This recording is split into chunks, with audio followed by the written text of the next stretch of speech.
Good evening बच्चों। आप लोग जानते हैं कि मेरे साथ क्या क्या हुआ, उस कारण से अभी मेरा फिजिकली और मेंटली हालत डिस्टर्ब होने के कारण क्लास अभी तो नहीं ले सकना पॉसिबल ही नहीं है। उसके लिए एग्ज़ाम रुके ना बच्चों का, इसलिए हम बता दे रहे एग्ज़ाम का पैटर्न कैसे फॉलो करना है, एग्ज़ाम कैसे दिया जाना है और कैसे अच्छा जाएगा। तो फर्स्ट एग्ज़ाम का जब पेपर आए तो उसके बाद क्या करना है, हमें रिलैक्स करना है।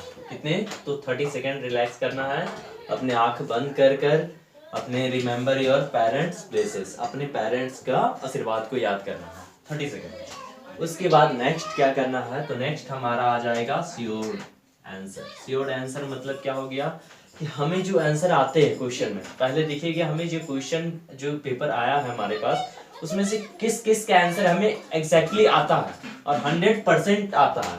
ये क्या 100% आता है तो उसे लिख देना है। जो आंसर क्या 100% आता है उसे हमें पहले लिख देना आराम से। फिर देखना है कि 50% श्योरिटी या 60% या अबव 50% जो भी हो या लेस देन हो, तो वो आंसर फिर इसके बाद करना है। इसके बाद क्या करना है, ये आंसर करना है। फर्स्ट हमारा ये रहेगा और सेकेंड में क्या रहेगा, जो 50% श्योर नहीं हो। फिर इसके बाद क्या करना है, अनश्योर आंसर। अनश्योर आंसर में ऐसा नहीं कि रॉन्ग कर देना, उसके वर्ड में जो क्वेश्चन होता है उसके वर्ड में ही कुछ नहीं तो कुछ लिखा हुआ रहता है, छुपा हुआ रहता है, जिसे हिडन कह सकते हैं, हिडन क्वेश्चन आंसर। तो उस क्वेश्चन आंसर को देख के ही क्या करना है, हमें आंसर करना है। तो आंसर कुछ ना कुछ वर्ड में उसे लिख देना है, ताकि हाँ कुछ नहीं तो कुछ कंक्लूजन में एग्जैक्टली उसका मिल जाए आंसर, तो वो आंसर कर देना है। ये थर्ड नंबर में हो जाएगा। अब उसके बाद कुछ ऐसे क्वेश्चन होंगे जिसके बारे में हमें पता नहीं होगा, आता नहीं होगा। कुछ ऐसा भी हो जाए कि जो पढ़े नहीं हो, क्योंकि बीच बीच से नहीं दिया गया हो, साइड से दे दिया गया हो, तो वो क्वेश्चन आंसर वो कैसे करेंगे, touch to write all answers. मतलब कि सारे जो क्वेश्चन सीट जो है, आंसर सीट एकदम ब्लैंक नहीं छोड़ना, कोई ब्लैंक नहीं छोड़ना। लिखना है तो लिखना है भले ही उसमें, लेकिन हाँ कुछ गलत नहीं लिखना है, पर लिखना है, उससे रिलेटेड कुछ लिखेंगे। ठीक है, रिलेटेड लिखने से होगा कि जो मार्क्स नहीं मिलने, 0 मिलने वाला था, कम से कम 1 मिलेगा, 2 मिलेगा, 3 मिलेगा, कुछ तो नंबर दिया जाएगा, एग्जैक्ट नंबर तो कुछ मार्क्स मिलेगा। तो उसके लिए इस पॉइंट ऑफ व्यू से क्या करना है, सारे आंसर देना।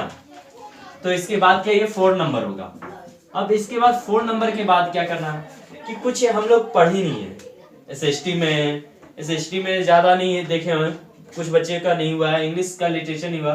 तो अब देखते हैं उसमें क्या करना है। उसमें हमारा दिया जाता है क्या, पैसेज। उसमें हमारा क्या आता है, पैसेज। तो पैसेज में ही क्वेश्चन का आंसर छुपा हुआ होता है, उसे पढ़ना है फिर लिखना। फिर इसके बाद क्या होता है, आर्टिकल ऑब्लिक रिपोर्ट। तो आर्टिकल और रिपोर्ट कर लेना है, ताकि आर्टिकल आएगा या तो फिर रिपोर्ट आएगा। फिर इसके बाद क्या आएगा, ग्रामर सेक्शन।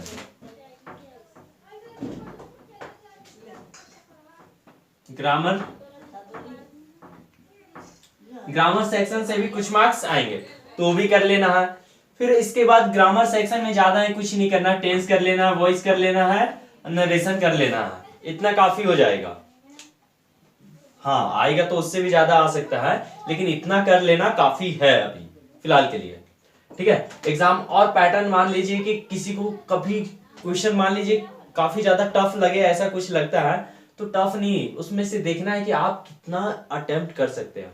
अब रह गया क्या, और मार्कशीट, यानी कि बहुत लोगों का क्या आएगा, ऑब्जेक्टिव आएगा।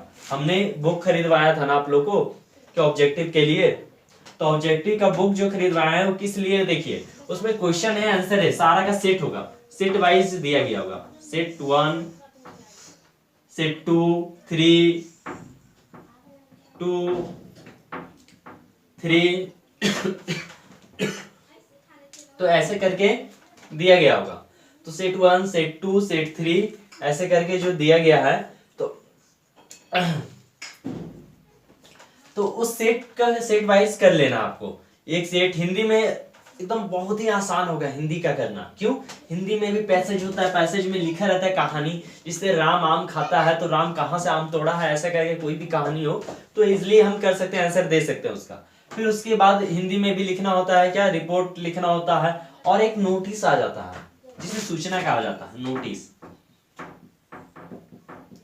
नोटिस जिसे हिंदी में सूचना कहते हैं। तो ये काफी आसान होता है। इसके लिए क्या कीजिएगा, एक डब्बा बना के लिखना होता है, ज्यादा नहीं, 4 से 5 लाइन का होता है, ज्यादा नहीं लिखना होता है। ये 6 से 7 लाइन भी लिख दीजिए, 7 to 8 लाइन, या फिर 4 to 5 लाइन्स, इतना भी काफी हो जाता है, इनफ हो जाता है। डेट वाइज, इसमें डेट क्या होता है, फ्यूचर का डेट होगा। इसमें जब ऑर्गेनाइज होता है तो फ्यूचर डेट होता है। इसके बाद एग्जाम का और पॉइंट ऑफ व्यू, जो मान लीजिए कि नहीं का अगर बुक खो जाता है, कॉपी खो जाता है, या नोटबुक, ऐसा कुछ भी अगर मान लीजिए रीजन आ जाता है, तब सिंपल से कुछ नहीं करना है। हमारे पास क्या होता है, मार्केट में बुक अवेलेबल होता है, नहीं तो फिर प्ले स्टोर में बुक अवेलेबल है। बुक अवेलेबल है, वो कहीं से भी आप परचेज कर सकते हैं, या फिर फ्री ऑफ कॉस्ट आपका अवेलेबल होता है, वहां से आप परचेज करके यहाँ से पढ़ सकते हैं। ठीक है, एग्जाम पॉइंट ऑफ व्यू से वहां कोई भी आपका रुकावट आने वाली नहीं है।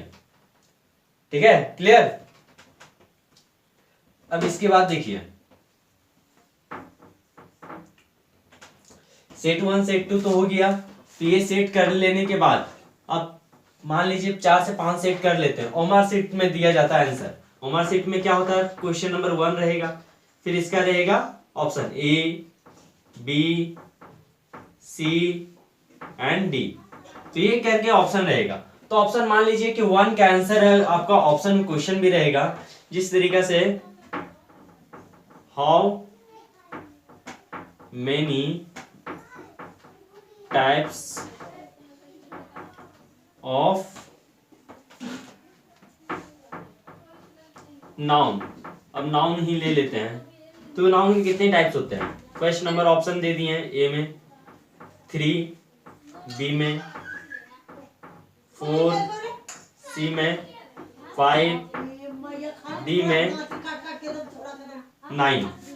तो क्या होगा, तो जानते हैं कि how many types of noun, noun के कितने टाइप्स होते हैं, तो नाउन के 5 टाइप्स होते हैं, यानी कि इस ऑप्शन सी है। तो सी को क्या करना है, फुलफिल करना है, वो भी पूरा 100% कलर करना है। ऐसा नहीं टिक नहीं कीजिएगा, बल्कि इसे क्या फुलफिल करना है ब्लैक पेन से। ठीक है, ये मार्कशीट को फुलफिल इस तरीके से किया जाता है। क्लियर है ना।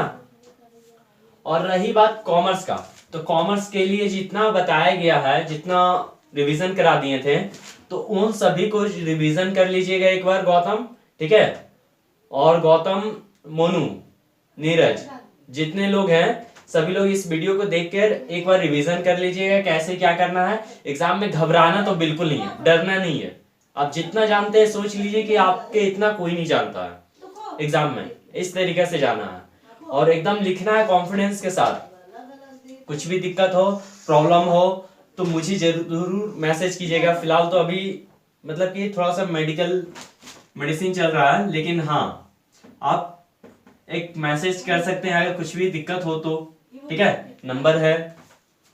और इसके बाद देख लीजिएगा, इसके बाद ये तो हो गया, इसके बाद भी कोई प्रॉब्लम्स होती है। जिस तरीके से मान लीजिए कोई पेपर खराब चला गया, कोई पेपर मान लीजिए कि एकदम लगा कि नहीं 100% सेटिस्फेक्शन नहीं है कि इतना, तब उसके लिए घबराना ही नहीं है। आपको तो पूरा अटेम्प्ट कर लिया ना, नेक्स्ट एग्जाम अभी तो फर्स्ट सीढ़ी है, समझ लीजिए पहला सीढ़ी है। अभी बहुत एग्जाम देना है, बहुत एग्जाम का तो अभी पूरा पहाड़ बाकी है, तो उसके लिए घबराना नहीं है।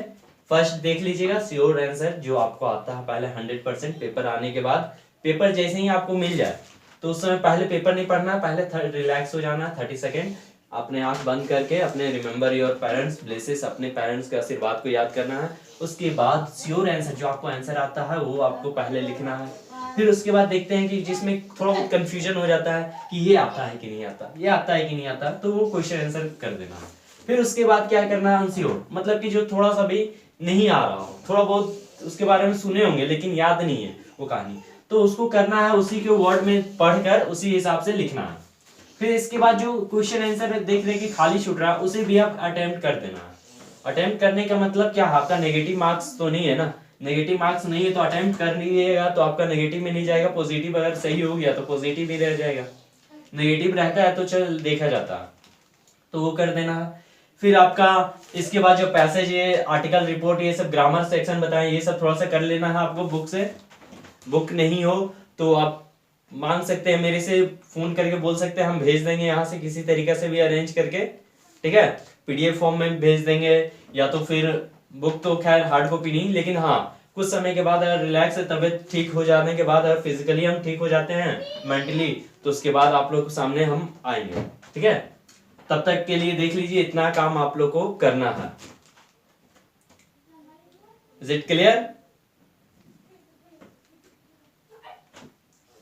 ठीक है बाबू। और कुछ भी यार मान लीजिए फिर भी समस्या रह जाता है कि नहीं, एग्जाम कैसे देना है, क्या देना है, आप लोग बोले ही भी थे कि पढ़ाई तो करते हैं, सब लोग पढ़ाई करते हैं, लेकिन एग्जाम का प्रिपरेशन कोई नहीं करता है कि एग्जाम देना कैसे है। एग्जाम का प्रिपरेशन कोई नहीं करता कि एग्जाम कैसे देना। पढ़ाई तो सब करते हैं, सिलेबस कर लेते हैं, बुक करते हैं, लेकिन एग्जाम का प्रिपरेशन आज तक कोई नहीं करता। तो आप लोग एग्जाम का प्रिपरेशन अब कीजिएगा कि एग्जाम कैसे देना है, एग्जाम में क्या क्या आएगा, एग्जाम के हिसाब से आप पढ़ाई करना है, ठीक है। चलिए इतना के लिए काफी है, कुछ भी यार लगे तो फिर पूछिएगा।